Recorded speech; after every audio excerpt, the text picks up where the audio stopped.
Join کرنے جا رہے ہیں سید نثار مہدی صاحب، امپورٹنٹ شخصیت ہیں، ماہر بین الاقوامی امور ہیں، سینئر تجزیہ کار ہیں۔ سر آپ کو ویلکم کرتی ہوں، تھینک یو ویری مچ، بہت بہت شکریہ۔ نثار صاحب، دیگر چیزوں پر میں آپ کی جانب آؤں گی، لیکن سب سے پہلے میں چاہتی ہوں کہ آپ اس بات پر تبصرہ تجزیہ پیش کیجئے کہ پاکستان اور بالخصوص اس وقت اسلام آباد جس طرح سے سینٹر آف اٹینشن ہے، پوری دنیا کی نظریں ہیں، اہم ترین اجلاس ہو رہا ہے، اس پر آپ کا تبصرہ کیا ہے؟ اس میں کیا چیزیں ہیں جن کو ظاہر گفتگو کا حصہ بنایا جائے گا، اور کیا ایران کو یہاں سے بھی کوئی میسیجنگ ہو رہی ہے آج کی اس میٹنگ سے بھی؟ جی سنا، یہ پاکستان کے کیپٹل اسلام آباد میں یہ ہونے والا اجلاس جس میں ترکی، سعودی عربیہ، مصر اور پاکستان کے وزیر خارجہ شامل ہیں، یہ پوری دنیا کی نظریں اس جانب جو ہیں وہ متوجہ ہیں، اور خود ہمارا جو ازلی دشمن ہے ہندوستان، اگر آپ وہاں کو بھی ریڈ کریں تو ان کی تو چیخیں نکلی ہوئی ہیں کہ اس وقت پاکستان نے جو اپنا سفارتی کردار جس طریقے سے ایکسپینڈ کیا ہے اور جس طریقے سے پاکستان سامنے آیا ہے تو پوری دنیا کی توجہ پاکستان کی جانب ہے، اور پاکستان ایک اچھا کردار ادا کر رہا ہے اس خطے میں کشیدگی ساتھنے کے لیے۔ اس فیسلٹیشن کا کردار میڈیشن تو ہم نہیں کہہ سکتے، اس فیسلٹیشن کا کردار پاکستان نے اپنا ادا کیا ہے، اور پہلی بار یہ 4 ممالک کے وزراء خارجہ اسلام آباد میں اس کرائسس کو ختم کرنے کے لیے ایک ہوئے ہیں۔ وہ ٹرمپ جو دنیا بھر میں امن پیدا کرنے کا، یہ امن کرانے کا، یہ ٹروس کا کردار کا جو چوکیدار تھا، آج اس کو اس جنگ سے نکالنے کے لیے، اس خطے میں کشیدگی خاتمے کے لیے پاکستان نہ صرف لیڈ کر رہا ہے، بلکہ پاکستان نے 4 اہم مسلم ممالک کے وزراء خارجہ کو اسلام آباد میں بلا لیا ہے، اور یہی وجہ ہے کہ آپ دیکھ سکتے ہیں کہ انڈیا کے میڈیا کی چیخیں نکلی ہوئی ہیں، اور دوسری طرف کل 24 نیوز فرانس نے بھی ایک خبر پوری شائع کری ہے جس میں اس نے بتایا ہے کہ کس طرح انڈیا، اسرائیل اور افغانستان کے سوشل میڈیا اکاؤنٹس، ان کے انٹیلیجنس جو ہے وہ اس وقت پاکستان کے خلاف پوری دنیا میں ڈس انفارمیشن کمپین چلا رہی ہے، جعلی اکاؤنٹس بنا رہی ہے، اور پاکستان کے خلاف پوری محاذ آ رہی ہے، جس کا بنیادی سبب یہ ہے کہ پاکستان کا ایک ایسا بڑا کردار کہ جس نے پاکستان کی پوری دنیا میں جو ہے وہ واہ واہ مچا دی، اور اس کا کریڈٹ گوز ٹو پاکستان کی حکومت اور خصوصاً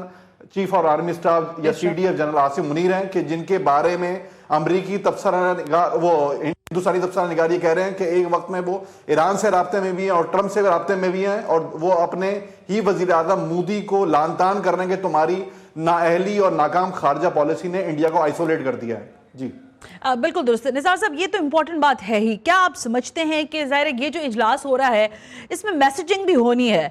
دونوں جانب ہونی ہے؟ جو لوگ ظاہر امریکہ کے قریب ہیں، یہ ہمیں پتہ ہے، چاہے وہ ترکیہ کے حوالے سے بات کرے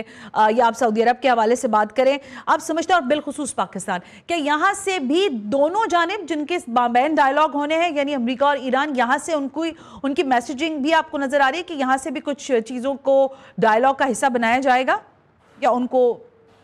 کنسیڈر کیا جائے گا؟ امریکہ نے تو اپنی 15 نکات جو ہیں امریکہ نے اپنے پاکستان کے ذریعے آگے پہنچانے کی بات کی تھی، اور آپ کے سامنے ہے کہ وہ 15 نکات سامنے آئے تھے جس کو ایرانیوں نے مسترد کر دیا تھا، اور ایران نے اپنے 5 اہم نکات دیے تھے اور کہا تھا کہ اس کے بغیر پیش رفت ممکن نہیں ہے۔ یہ اسی وقت سامنے آئی ہیں چیزیں کہ جب پاکستان نے میڈیشن یا فیسیلیٹیشن کا کردار اپنا بڑھایا تھا، اور پاکستان نے اس جنگ کو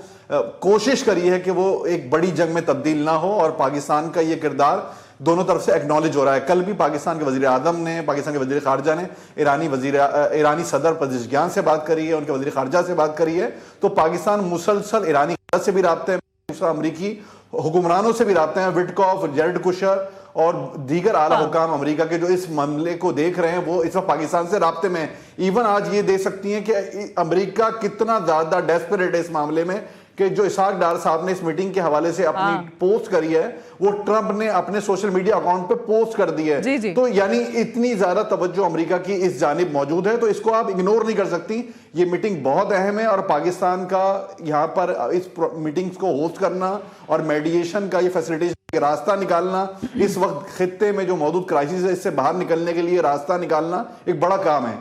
نثار صاحب، جب ہم آپ یہ بات کہہ رہے ہیں نا، ٹھیک ہے، کریڈٹ تو ہے ہمارے پاس، اور ظاہر ہے ہم اس کو اون بھی کر رہے ہیں، اور شکر بھی اللہ کا ادا کر رہے ہیں کہ آج پاکستان کی حیثیت بہت پوری دنیا میں تبدیل ہوئی ہے، لیکن جب ہم آپ بات کر رہے ہیں تو یہ جو اسرائیلی حملے ہیں ایران کے اوپر، یہ نہیں رکے ہیں نا، اور دوسری جانب ظاہر ہے ایران بھی اس کی جوابی کاروائیاں مسلسل کر رہا ہے۔ آپ یہ فرمائیے گا، کیا آپ سمجھتے ہیں کہ اس دوران جبکہ ایک جانب ڈائیلاگ چل رہا ہے، دوسری جانب یہ جارحیت بھی اسرائیل کی جانب جاری ہے. اس میں کیا آپ کو لگتا ہے کہ یہ دونوں چینیں سائملٹینیسلی چلتی رہیں گی یا پھر کسی ایک چیز کو بہرحال روکنا ہوگا؟ اور وہ ظاہر ہے کہ وہ حملے ہیں جو اسرائیل اور امریکہ کی جانب سے ایران پہ کیے جا رہے ہیں ان کا رکنا زیادہ اہمیت کا حامل ہے. دیکھیں جی، اسرائیل جو ہے وہ اپنے ایجنڈے کے تحت اس جنگ میں وارد ہوا اور اس نے امریکہ کو اور عرب ریاستوں کو اس میں استعمال کیا ہے. یہ بہت اب تو بالکل کرسٹل کلیئر ہو چکی ہے چیزیں. امریکہ یا ٹرمپ اس جنگ سے ایگزٹ چاہ رہا ہے اور ایسا ایگزٹ چاہ رہا ہے کہ جہاں پہ اس کی عزت بھی برقرار رہے. اس لیے امریکہ اس سارے جو بھی اس وقت جو پیس کیپنگ جو پوزیشنز ہو رہی ہیں، اس وقت جو نیگوسیشن ہو رہی ہیں، امریکہ اس کو کہیں نہ کہیں سپورٹ کرنے کی پوزیشن میں آ رہا ہے تاکہ وہ اس کرائسس سے نکلے. وہ امریکہ جو وہاں پہ رجیم چینج کرنے کی بات کرتا تھا، جو وہاں پہ انریچمنٹ ختم کرنے کی بات کرتا تھا، وہ امریکہ جو میزائل پروگرام ختم کرنے کی بات کرتا تھا، آج وہ اسٹریٹ آف ہرمز کھلوانے کے منت تلے کرنے پر آ گیا. ایون یہ کہ اسحاق ڈار صاحب کی یہ ٹویٹ کہ ہمارے جو ہے وہ جہازوں کو ایران نے اسٹریٹ آف ہرمز سے نکلنے کی اجازت دی ہے، جس میں اس نے ایران کا شکریہ ادا کیا ہمارے وزیر خارجہ صاحب نے، اس کو بھی وہ اپنی سکسیس قرار دے رہا ہے ٹرمپ. یعنی سوچیں آپ کہ وہ کتنی نیچے کی سطح پر آ چکا ہے، اس کی جان نہیں چھوٹ رہی اس کرائسس سے. دوسری جانب ایران کی جانب سے روزانہ کی بنیاد پر اسرائیل اٹیک کر رہا ہے. اس کے ریشنری اٹیک میں وہ امریکہ کے اہم ترین جو پلینز ہیں، انٹیلیجنس پلینز ہیں، ریفیولنگ پلینز ہیں، ان کے فائٹر جیٹس ہیں، ان کی اہم انسٹالیشنز ہیں، اس کو کویت میں سلطان ایئر بیس ریاض کے اندر اور ملٹیپل جگہوں پہ نقصان پہنچا. پہلے تو یہ بات کی جاتی تھی کہ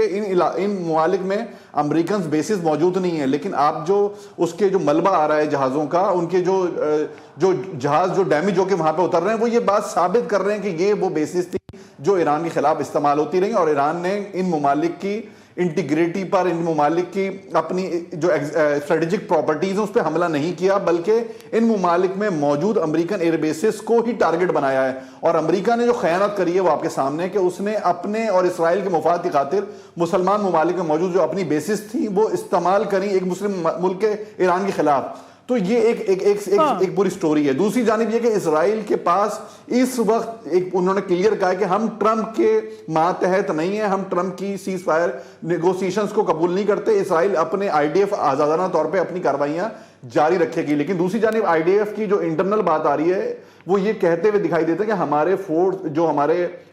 سولجرز ہیں وہ ایگزاسٹ ہو چکے ہیں، 2 سال سے وہ جنگ میں ملوث ہیں. ایک طرف حزب اللہ مار رہی ہے ہمیں، دوسری طرف ایران مار رہا ہے، اور تیسری طرف حوثیوں نے مار کر دیا ہے. تو آئی ڈی ایف کے دعوے کچھ بھی ہوں، نیتن یاہو اور اس کی وار کیبنٹ کے دعوے کچھ بھی ہوں، لیکن ایران نے جو اسٹریٹجک وار شروع کری ہے، آنکھ کے بدلے آنکھ، ناک کے بدلے ناک، یعنی جس جگہ وہ مار رہے ہیں، اگر انہوں نے کل اس تہران کی چیز میں حملہ کیا اور اصفہان کی، تو انہوں نے حیفا کے اندر ان یونیورسٹیز کو اڑایا ہے، اور مزید کہا ہے کہ امریکن یونیورسٹیز جو اس خطے میں موجود ہیں ہم ان کو بھی اڑائیں گے. تو یہ جو ریئیکشنری اٹیمپ ہے ایران کی اور بہت ہی پریسائز ہے، اس نے اس جنگ کا نقشہ مکمل طور پہ ایران کے حق میں بدل دیا ہے.